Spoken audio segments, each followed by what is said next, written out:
finally retiring after far too many years in the State Archives. Whereas Chris LaPlante has served since the dawn of the new age of State Archivists, from short pencils without erasers and carbon paper to network computers, and digital copy machines from Quonset huts to compact shelving, working in a relatively new 1962 building to a new and improved, though still way too small, 1962 building.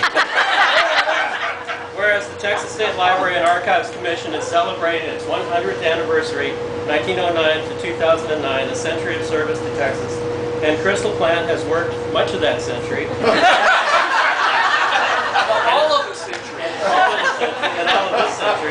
And is leaving before the construction and celebration is over. And whereas Chris LaPlante is a good guy, extremely generous and a thoughtful boss, who would never ask staff members to do any heavy, dirty, difficult, and nasty work unless he would do it himself. Who with relish showing off his stamina and muscular build, outlasting many of his juniors, moving those legendary up to 50-pound boxes like anyone else for over 35 years.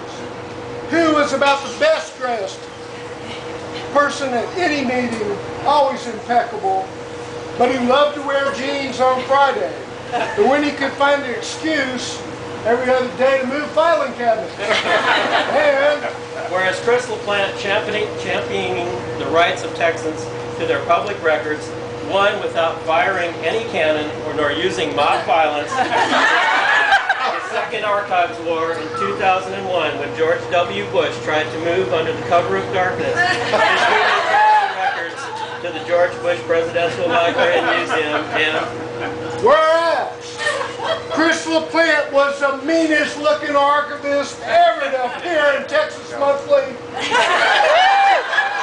severely discouraging all document thieves just by that image.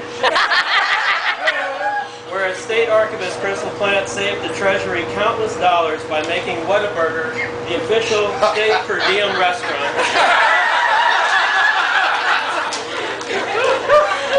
And knowing the location of every Whataburger in Texas without the benefit of GPS. And by always talking the rental car company into upgrading his reservation for a subcompact to a full size at no additional cost. By securing cramped quarters, by packing the most staff members into a hotel room without discrimination, by driving the most miles with the fewest stops, and by recycling countless library envelopes, and by not printing stationery. And whereas Chris LaPlante, despite his charming manner and the help of unnamed state senators, failed to secure from Mexico the return of a significant Texas flag, leaving this task to his successor. And of course, they wouldn't let him give anything to Mexico. He just said, "Can we have our flag back?" No wonder why it didn't work. Whereas Chris LaPlante always seemed to be doom and gloom when asked about the state appropriation right before the budget year, he heroically would find the funds for essential work and support for his staff. And whereas Chris LaPlante, who served the Society of Southwest Archivists as a newsletter editor and board member, no longer has an excuse not to be the presidential candidate in the future.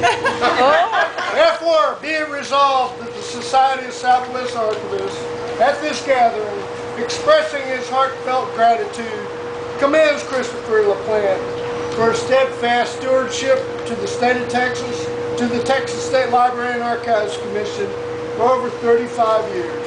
And we genuinely recognize your contribution, Chris, as an outstanding state archivist of a record that will be hard to beat, if nothing else, longevity, for the great state of Texas for over 24 years. Thank you.